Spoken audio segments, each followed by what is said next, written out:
ಭಾರತ ದೇಶದಲ್ಲಿ ತುರ್ತು ಪರಿಸ್ಥಿತಿ ಜಾರಿಯಾಗಿ ನಾಳೆಗೆ 50 ವರ್ಷ ಆಗುತ್ತೆ. ಸೊ ಹಾಗಾಗಿ ಇವತ್ತು ಬಿಜೆಪಿ ಬೆಂಗಳೂರು ಸೇರಿದಂತೆ ರಾಜ್ಯದ ಹಲವೆಡೆಗಳಲ್ಲಿ ಪ್ರತಿಭಟನೆಗಳನ್ನು ಹಮ್ಮಿಕೊಂಡಿದೆ. ಇವತ್ತು ಪ್ರಧಾನಿ ನರೇಂದ್ರ ಮೋದಿ ಅವರು ಕೂಡ ಅದನ್ನು ಹೇಳಿದರು.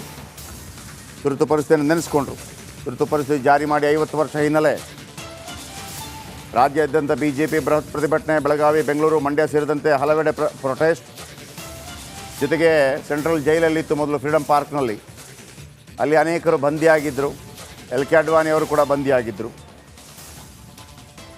ಇದೀಗ ಸೆಂಟ್ರಲ್ ಜೈಲಿನ ಬ್ಯಾರಕ್ನೊಳಗೆ ಬಿಜೆಪಿಯಿಂದ ಪ್ರೊಟೆಸ್ಟ್. ಕಾಂಗ್ರೆಸ್ ವಿರುದ್ಧ ಬಿಜೆಪಿ ಧಿಕ್ಕಾರ ಕೂಗ್ತಾ ಇದೆ.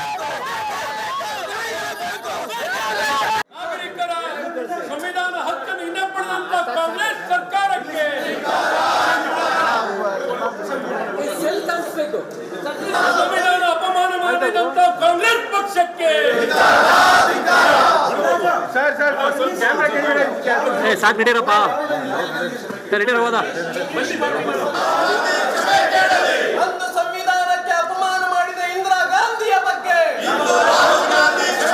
ಕ್ಷಮೆ ಕೇಳಲಿ. ಸಂವಿಧಾನಕ್ಕೆ ಅಪಮಾನ ಮಾಡಿದ ಇಂದಿರಾ ಗಾಂಧಿ ಬಗ್ಗೆ ನಾಗರಿಕರ ಸಂವಿಧಾನ ಹಕ್ಕನ್ನು ಹಿಂಪಡೆದಂತ ಕಾಂಗ್ರೆಸ್ ಸರ್ಕಾರಕ್ಕೆ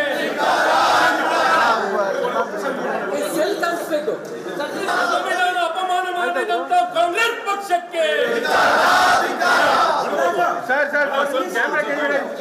ಸಾಕು ನಡೀರಪ್ಪ ನಡೀರವಾದ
ಮತ್ತೊಂದು ಕಡೆ ನನ್ನ ಕಲೀಗ್ ವಿಜಯ್ ಮತ್ತು ಮೈಲಾರಿ ಬೆಳಗಾವಿಯಿಂದ ನೇರ ಸಂಪರ್ಕದಲ್ಲಿದ್ದಾರೆ. ವಿಜಯ್ ಬಳಿ ಹೋಗ್ತೀನಿ. ಮೊದಲಿಗೆ ವಿಜಯ್, 50ನೇ ವರ್ಷ ಯಾರೆಲ್ಲ ಜಾಯ್ನ್ ಆಗಿದ್ದಾರೆ, ಇದನ್ನು ದೊಡ್ಡ ಮಟ್ಟದಲ್ಲಿ ತೆಗೆದುಕೊಂಡು ಹೋಗುವಂಥ ಪ್ಲ್ಯಾನ್ ಏನಾದರೂ ಬಿ ಜೆ ಪಿಗಿದೆಯಾ ಅಥವಾ ಇದು ಕೇವಲ ಒಂದು ದಿನದ ಮಟ್ಟಿಗೆ ಮಾತ್ರ ಅಂದರೆ ಸೀಮಿತ ಆಗತ್ತಾ ಅಂತ?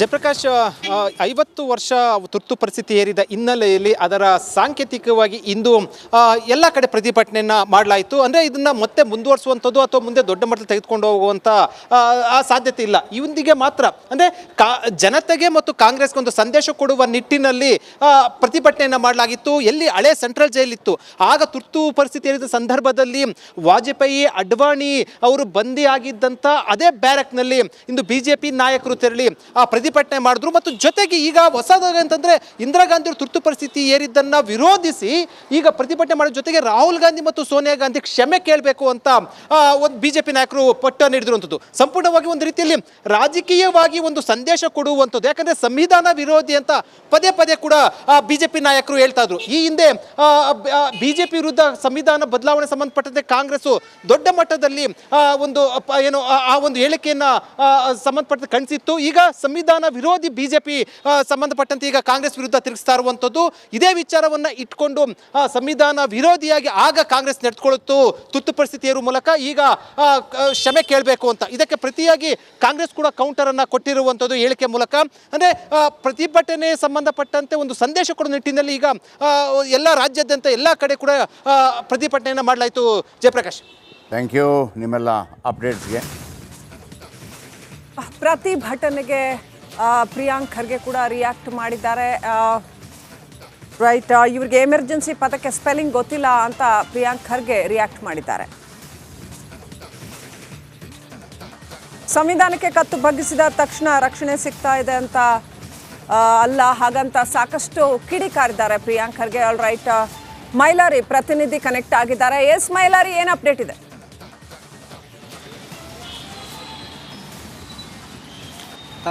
ಖಂಡಿತ ಶ್ರೀಲಕ್ಷ್ಮಿ, ಬೆಳಗಾವಿಯಲ್ಲೂ ಕೂಡ ಏನು ಮಾಜಿ ಪ್ರಧಾನಿ ಇಂದಿರಾ ಗಾಂಧಿ ಅವರು ಹೇರಿದಂಥ ಎಮರ್ಜೆನ್ಸಿ ಏನಿದೆ ಅದಕ್ಕೆ ಪ್ರತಿಯಾಗಿ ಇವತ್ತು ಬೆಳಗಾವಿಯ BJP ನೇತೃತ್ವದಲ್ಲಿ ಬೃಹತ್ ಪ್ರತಿಭಟನೆಯನ್ನು ಮಾಡಲಾಗಿತ್ತು. ಜೊತೆಗೆ ಕರಾಳ ದಿನಾಚರಣೆಯನ್ನಾಗಿ ಮಾಡಲಾಗಿತ್ತು. ಬೆಳಗಾವಿಯ ಸರ್ಕಿಟ್ ಹೌಸ್ನಿಂದ ಕೂಡ ಬೃಹತ್ ಪ್ರತಿಭಟನೆಯನ್ನು ಕೂಡ ಮಾಡಲಾಗಿತ್ತು. ಬೆಳಗಾವಿಯ ದಕ್ಷಿಣ ಶಾಸಕ ಅಭಯ್ ಪಾಟೀಲ್ ಮತ್ತು ರಾಜ್ಯ ಉಪಾಧ್ಯಕ್ಷ ಏನು ಅನಿಲ್ ಬೆನಕೆ ಅವರ ನೇತೃತ್ವದಲ್ಲಿ ಬೃಹತ್ ಪ್ರತಿಭಟನಾ ಮೆರವಣಿಗೆ ಪ್ರಾರಂಭವಾಗಿ ಅದು ಕಾಂಗ್ರೆಸ್ ಕಚೇರಿಗೆ ಮುತ್ತಿಗೆ ಹಾಕಿ ಅಲ್ಲಿ ಏನು ಭಿತ್ತಿ ಪತ್ರಗಳನ್ನು ಅಂಟಿಸೋಕ್ಕೂ ಕೂಡ ಪ್ಲಾನನ್ನು ಮಾಡಿತ್ತು. ಈ ವೇಳೆ ಬೆಳಗಾವಿಯ ಪೊಲೀಸರು ಅವರನ್ನು ಮಾರ್ಗ ಮಧ್ಯದಲ್ಲೇ ತಡೆದು ಅಲ್ಲಿ ಕೂಡ ಅವರನ್ನು ತಡೆದು ವಶಕ್ಕೆ ಪಡೆದುಕೊಳ್ಳುವ ಕೆಲಸವನ್ನು ಮಾಡಿದರು. ನೂರಾರು BJPಯ ಕಾರ್ಯಕರ್ತರು ಹಾಲಿ ಮತ್ತು ಮಾಜಿ ಶಾಸಕರನ್ನ ಸದ್ಯ ವಶಕ್ಕೆ ಪಡೆದುಕೊಂಡಿದ್ದಾರೆ. ಇಲ್ಲಿ ಪರಿಸ್ಥಿತಿ ಕೂಡ ಸದ್ಯ ಶಾಂತ ಆಗಿರುವಂಥದ್ದು. ಮತ್ತು ಇದೇ ವೇಳೆ ಕಾಂಗ್ರೆಸ್ ಸರ್ಕಾರದ ವಿರುದ್ಧ ಧಿಕ್ಕಾರವನ್ನು ಕೂಗಿದ್ರು ಮತ್ತು ಎಮರ್ಜೆನ್ಸಿಯನ್ನು ವಿರೋಧ ಮಾಡಿದಂಥ Siddaramaiah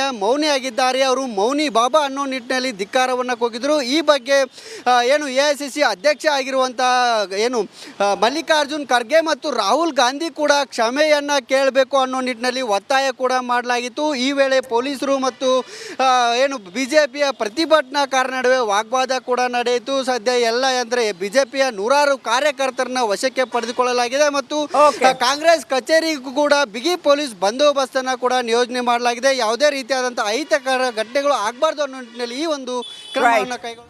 thank you Mailari, details